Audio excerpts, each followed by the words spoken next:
Good morning, Sheryl. Good morning. Thanks for coming on All Things Forensics DNA. Oh, absolutely. Thrilled to be here. All right, well, let's jump right into it. And why don't you, first of all, give us your background? Well, I'm a crime scene investigator, and I'm also the director of the Cold Case Investigative Research Institute. And I'm on a show that's on the CBS 46 called CSI Atlanta. Awesome. So how many years have you been doing this? Oh, gosh, honey. I've been in criminal justice in one way or another since 1983. So I started at Grady Rec Crisis Center, which is the largest metropolitan hospital in the Southeast. And, it was just, I tell people all the time, it was the best training in the world for me at the time. I was real anxious to get to the police academy and start working actual cases. So this was a way at 18 years old, I could work with the sex crimes unit without being a part of them yet in any way. So it was phenomenal for me. Right, fantastic. So, that leads right into one of my next questions is, how is investigations in general changed over the years? Oh, gosh. It used to be that we only concentrated on what was legal. Now we concentrate on what is legal and what is scientific. So it's a completely different mindset. So you're almost running parallel all the time. So, we used to get to a crime scene and you knew you worked it really hard if you had blood or something on you. Now that would be horrible if you worked it in that way.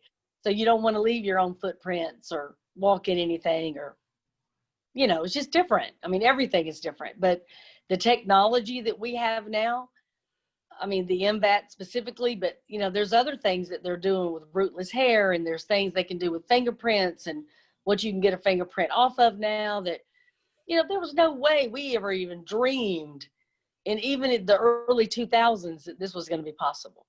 Right. Yeah. So with DNA specifically, just coming into the scene, in the late 90s. Right. So yeah, I'm sure, back in the 80s, you probably didn't even really wear gloves or anything. I mean, there were times people didn't, absolutely. And, yeah. We get a blood type, we could tell the perpetrator was O positive or something. Mm-hmm. But other than that, we didn't even really understand the value that was coming. And what we can do now, it's mind-boggling what you can do now. Even what you can get off phones, what you can get off anything. I mean, Right. it's hard to believe that anybody can get away with a crime anymore, Yeah, you would think it doesn't pay very well, right? It doesn't pay very well. I mean, you're almost on video all the time. No Right. matter where you go, there's video. There's some kind of, ping or something that's telling people where you're at. You check in, or somebody else checks in with you or says they're with you. That, like I said, you're on video. It's just, your car can tell on you. I mean, it's nuts. Some of the best video I've gotten in the last year, this Tesla happened to be parked next to our crime scene. The most stunning video you could ever imagine from a car that wasn't even involved. I mean, it's wicked, but again, the MVAT, I mean, what a fan I am. And I think I heard about the MVAT in 2016 from Dr. Laura Petler. Uh-huh. And I couldn't wait to use it. And we used it on a serial killer case that occurred back in 2006, Allison Floyd. And we did not get the results that I was hoping for, but Allison Floyd and Angela Nobles were both murdered and left feet apart. And even though we did not get what we were hoping to get, because they were out in the elements too long, but because of that, the Wilmington Police Department bought one. So I felt like, that's a victory. So from here on out, any cold case they solve with that MVAT is going to be because of Allison and Angela. So I thought that was a pretty cool victory in itself, and then we moved from there to Honey Malone, as you know, and Honey Malone, we solved that case. Yeah. And, yeah, that was exciting. It was so exciting. And the police are not letting out exactly the technology and whatnot was used to get DNA, but you know, we know. Come on. So happy with that. And Right. then we're in a holding pattern with Tammy Jackson. And Tammy Jackson is in the good hands of Francine Bardole, thanks to you.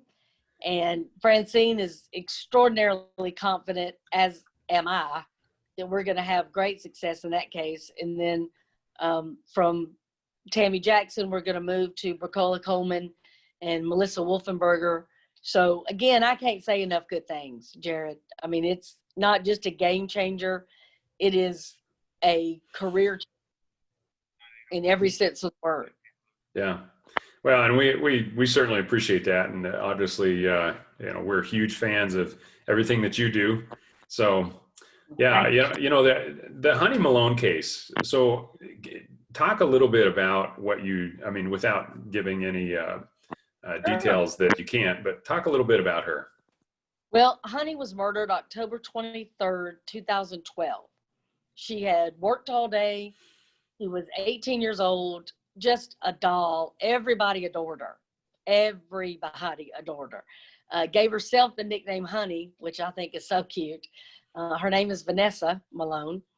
But, Honey was one of those kids that, she loved her mama. She loved her friends. She loved her sister and her nieces and nephews. And she just hung out a lot with people. She just wanted to be around people and have some fun. And so this day that she had worked, when she got home, she had told her mom she was super tired. And then she started getting a text message and said, "Hey, I'll be right back." And her mom said, "I thought you were exhausted." She said, "I am, but I'll be right back. I'm just going to go, hang out with friends."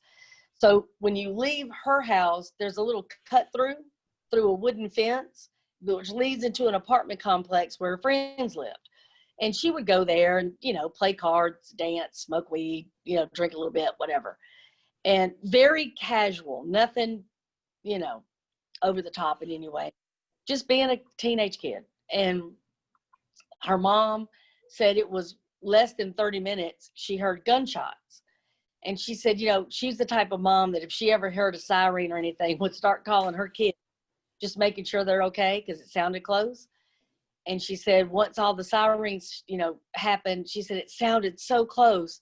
And she tried to get Honey on the phone and couldn't for several minutes. And then there's a knock on her door, and it's one of Honey's friends that said, "Honey's been shot." And her mom rushed to the scene, and the upshot was she was shot in the back by the front door, like she was trying to exit, shot in the back. They drug her through the apartment, placed her in the master bedroom closet, and shot her again point blank in the chest, killing her. The only thing taken from the apartment was Honey's phone. There were 2 adults in the apartment, one male, one female, that were placed in the bathroom and allegedly tied up, one with a phone cord and one with a belt. There was another adult in the apartment that somehow had escaped.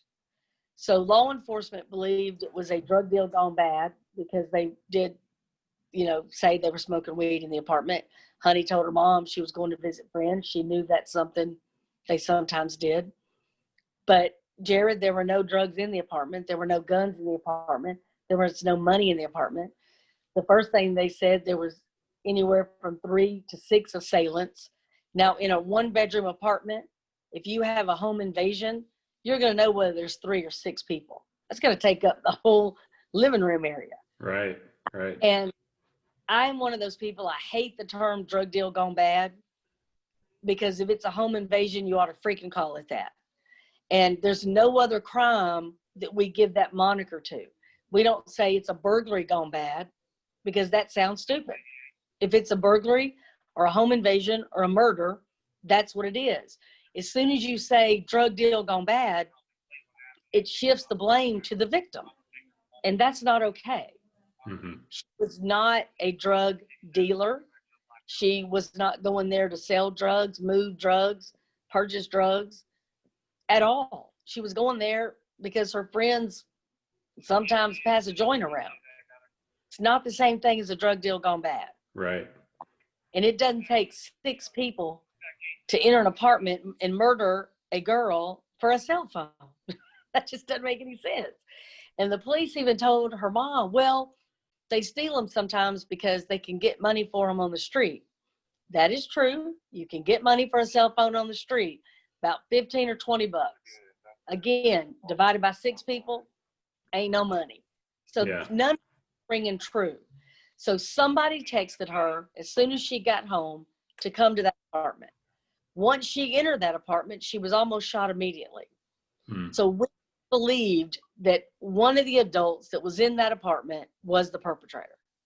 And we felt like when she was taken from the front door and drugged through the apartment, that using the MVAT and some evidence that was found outside, some blood evidence outside, would match up with the assailant.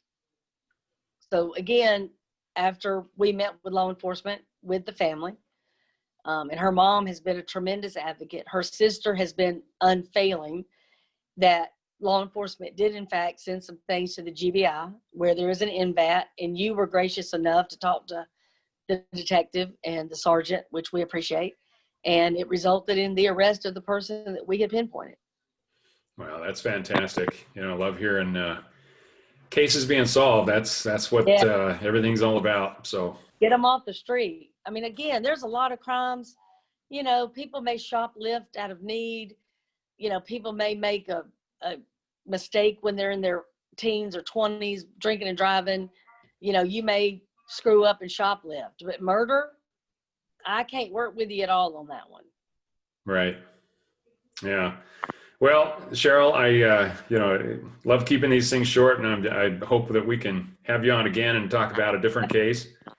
But yeah, boy, I just can't even tell you what a huge fan we are of everything you guys are doing out there.